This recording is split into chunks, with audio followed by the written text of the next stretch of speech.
Hello, Assalamualaikum, and welcome to another session of EPO 640 Electric Drive. And for today, we will continue our discussion on other types of drive. And for this lecture, this is other types of drive part 2. So if we look into the topic of renewable energy, so this is quite a very famous topic within engineers. Okay, so we can discuss on what does modern electric drive has a connection with this topic, this renewable energy. So for renewable energy, it's energy that comes from resources which are continually replenished naturally, on a human time scale. And I think you are very interested. You have been following through the solar energy. For example, solar energy.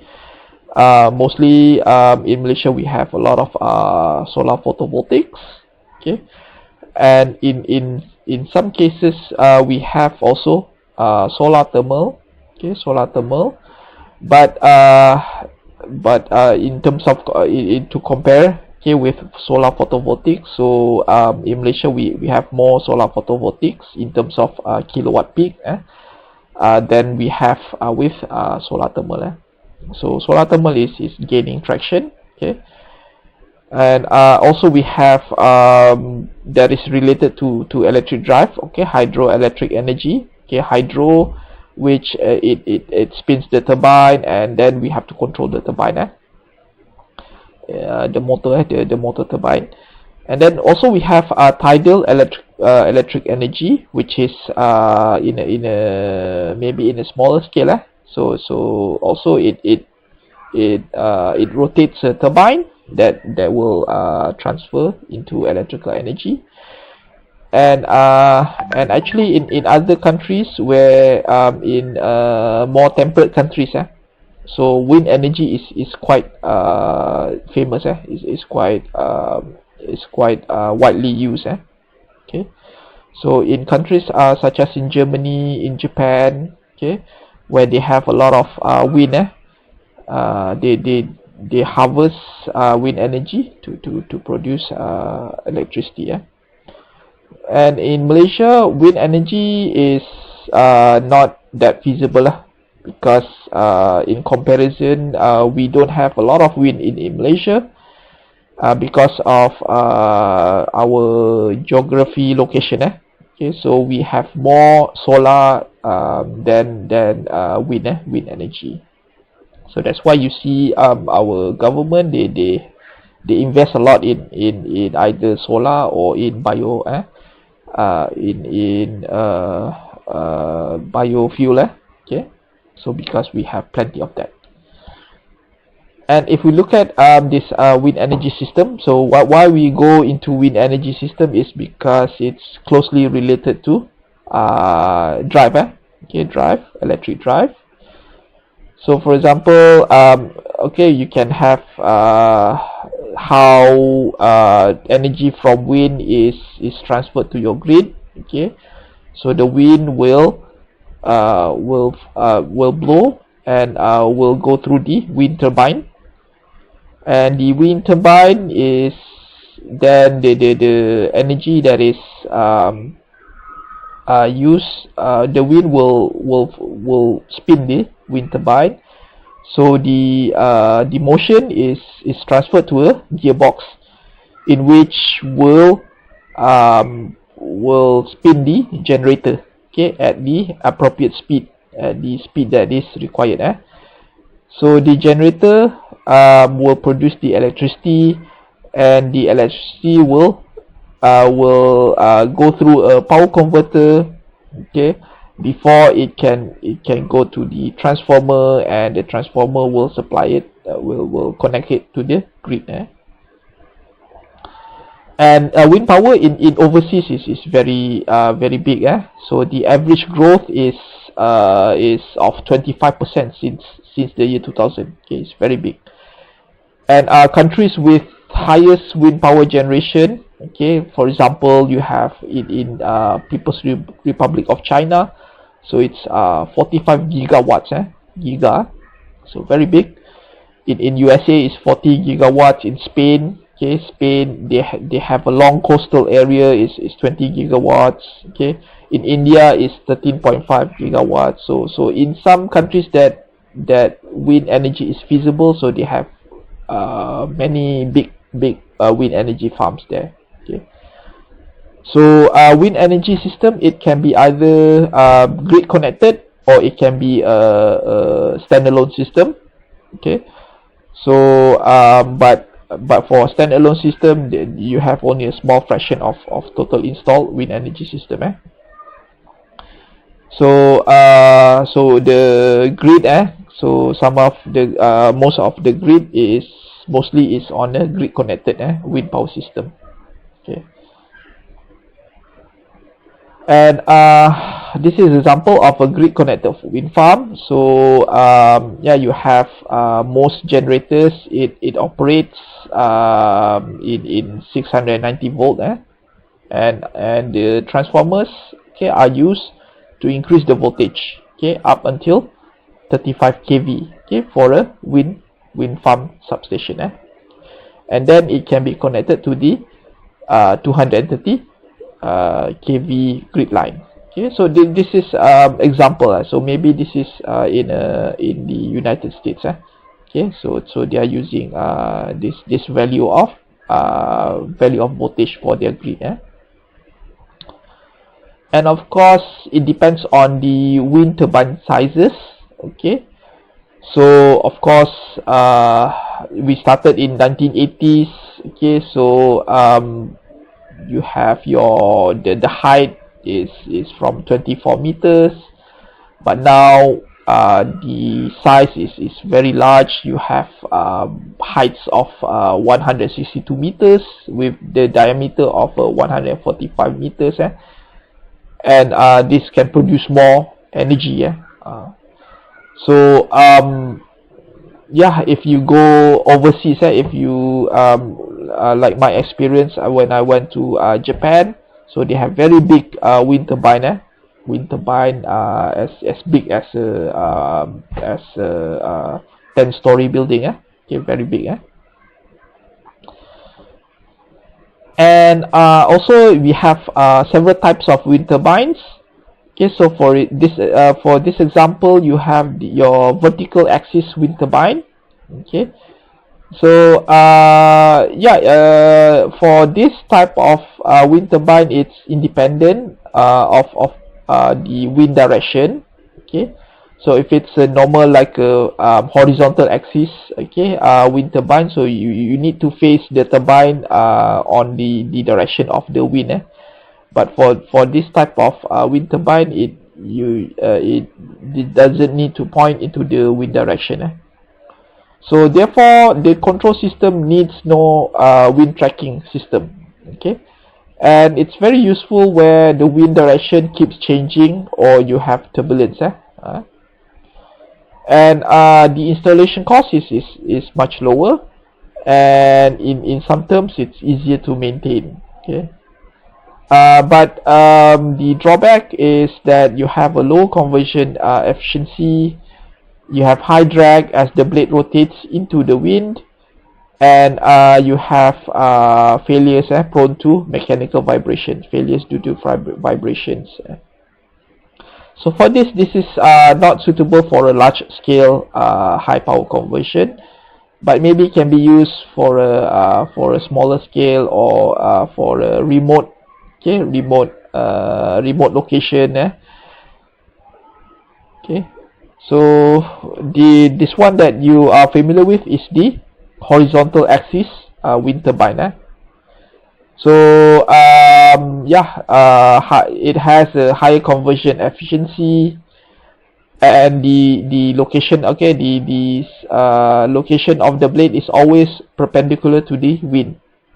Okay, and the more taller, okay, the taller tower, it can gives you access to a more stronger wind. Okay, so the more higher you go, the more stronger wind that you can access. But it requires a more complicated control. Here you have it requires yaw control. So yaw control, after this we will discuss what's yaw control. And of course it's like a structure, so it has a high installation cost. Okay, and this is suitable for large scale high power conversions. Okay, and it's widely used in wind farms. And you can see the power characteristic of this type of wind turbine. Okay, so you have your since you are controlling basically a generator, a motor, so you have a region where the power curve region, okay, so we try to, wind speed is something that is arbitrary. Okay, it's very hard to control the wind speed. Wind speed is actually you cannot control wind speed, but using the yaw control by regulating the propellers and so on.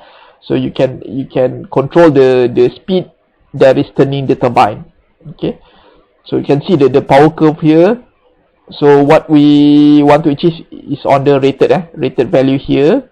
Okay, so so this is the rated power that we want to achieve. So the wind speed here is the most desired wind speed here, or during this region.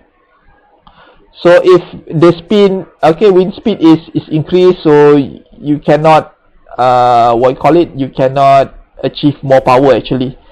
So there will be a mechanical or mechanical control that they will be used, that is on a pitch, or a stall control here. Okay, and if the wind speed goes further, increase higher, so they will have a cut out mechanism, that is the parking mode. So this is to prevent the windmill to break. So if it's very, if the wind speed is very fast, so sometimes it will knock out the wind generators. So very interesting characteristic that you can look into. Okay, and how about the power? Okay, so power in the wind is mostly kinetic energy. So as we have kinetic energy is E equals to half mv power to 2. Okay, and from this kinetic energy equation, we can we specify it into air. Okay, for air. So we can calculate that m is the ms and v is the average velocity. So ms is m equals to this equation. Okay, so where p, Roman p is the density and ax is the volume. Okay, so power in the wind. Okay, power is energy out of dt. Power. So when we want to calculate power is we differentiate the energy and we can get the value of power. So power extracted to the wind is in this equation.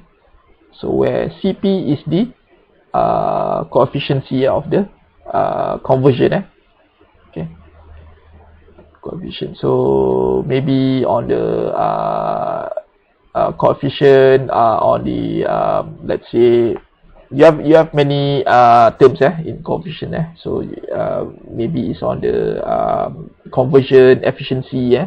So you have maybe on the weather weather coefficient and so on. Okay, so next we will look into the power control. Okay, so aerodynamic power control. So yeah, pitch control is important. So we want to control the speed of the spinning turbine. So pitch angle of the blade are adjusted so to regulate the transmitted power.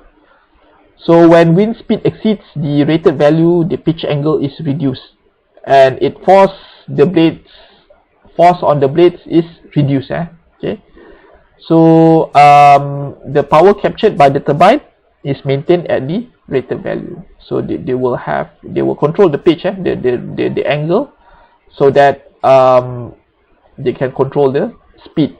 When you can control the speed, you can control the transmitted power to your generator. Okay. And when the wind speed exceeds the cutoff value, so the pitch angle reduces to 0, and this is what we call a fully pitch, and then the rotor is locked by a mechanical brake. Okay, so this is fully pitch. And okay, so the pitch control, it's fast, it's better controllability, and is widely used in turbine, in wind turbine system. Okay, so also you have passive stall control. Okay, so in this case you have your pitch angle of the blades are fixed. Okay, the pitch angle of the blades are fixed, but they are designed such as that on below rated speed, the turbine captures the maximum power, and the above rated speed, the drag increases, and the lift force reduced, capture power reduced. Okay, so that's passive, and also you have active. So active control, the pitch angle of the blades are controlled, okay, to cause stalling by air turbulence. Okay, and pitch controls the change of the pitch of the blade. Okay, and then you have also the yaw control. Okay, so yaw control, it orientates the turbine continuously alongside the direction of the wind flow. Okay, so for small wind turbines, you have a tail vane. Okay, tail vane is like at the back of the what you call it, at the back of your wind turbine, you have like a C-rate. It's like a C-rate where it can detect the direction of the wind. So, but in large turbines, so it's motorized yaw drives. And then we can look into the parts of the turbine. So you have all this. Okay, this is the wind vane. Okay, at the back of the wind turbine. So this will direct the what you call it, the wind direction. Okay, inside you have your generator. Okay, the shaft, all the controllers, and so on. Okay, and also you have a MPPT control. Okay, in wind turbines. Okay, so it's a more complicated MPPT control. Okay, I think you all know what's MPPT control for solar. You all recognize the MPPT control for the solar. So MPPT control for solar, they only you can detect for voltage and current. Voltage and current MPPT control. But for wind power, it's more complicated. Okay, so you have all this yaw control and so on. The speed. The speed of the wind or the speed of the turbine against the power of the motor. So MPPT, okay, so for a given wind turbine, the point where the maximum power can be extracted from the wind is different for different wind speeds. Okay, so of course the desired, we try to operate at the maximum power point. So you have your okay, so if it's let's say for power unit, one power unit, so this will be the rated speed, So MPP value will be on this point.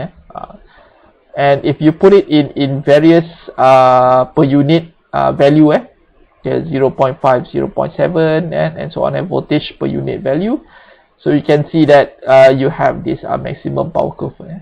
Okay, so the MPPT tracker will track which is the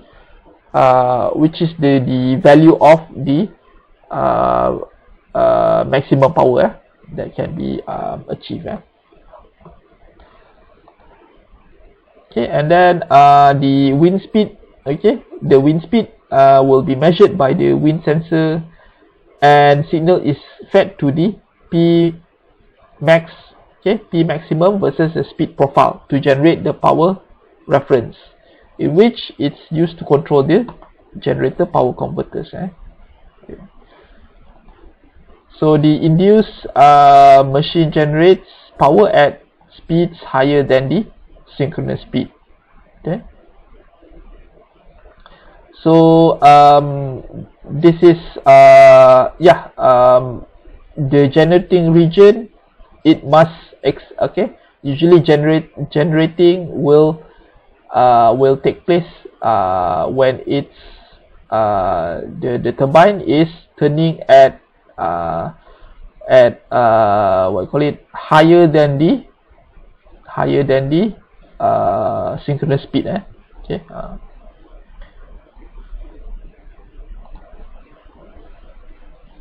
Okay, so this is for a fixed speed wind energy system using a squirrel cage induction generator.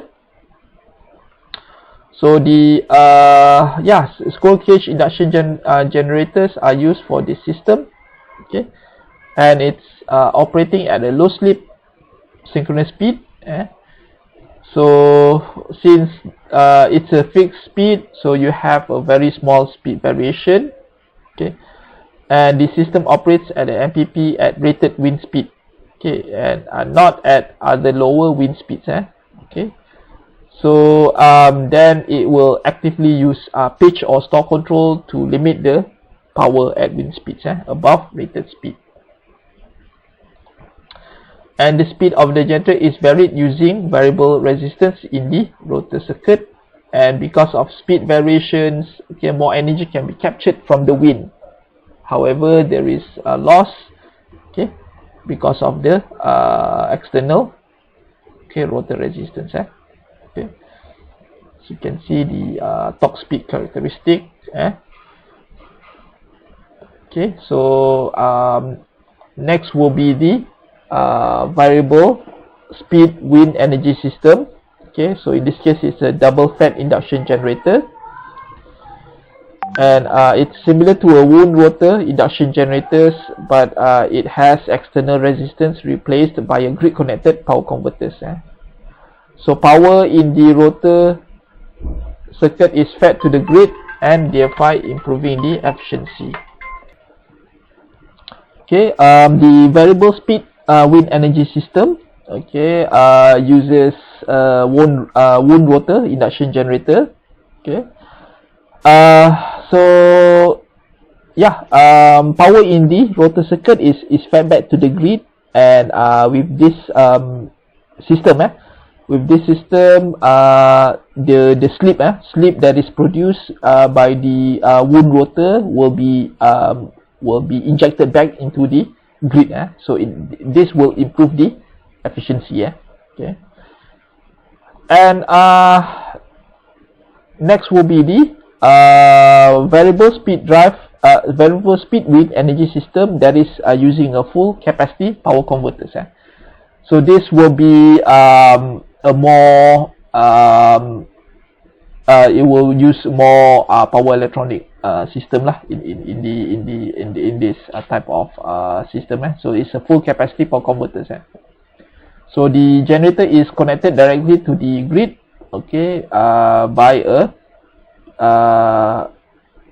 power converters. So the power converters, it allows generator to be fully decoupled from the grid. Okay, so in this case we can fully decouple, and the generator can operate in a full speed range.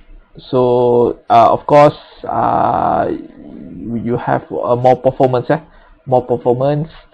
And the generator may be various. You have various type of generators that can be used. Okay, so from squirrel cage induction generators. Okay, you can use a wound rotor induction generator, and also is in some cases permanent magnet.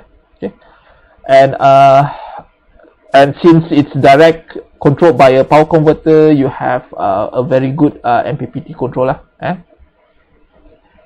But then of course the power converter is very high tech, very expensive power converter lah. Okay, so you have all the the types examples of connection, wind generator connection. And if you are interested, you can also check out textbook from PCSen, or also other references that is listed here. Okay. So for that, thank you and have a nice day.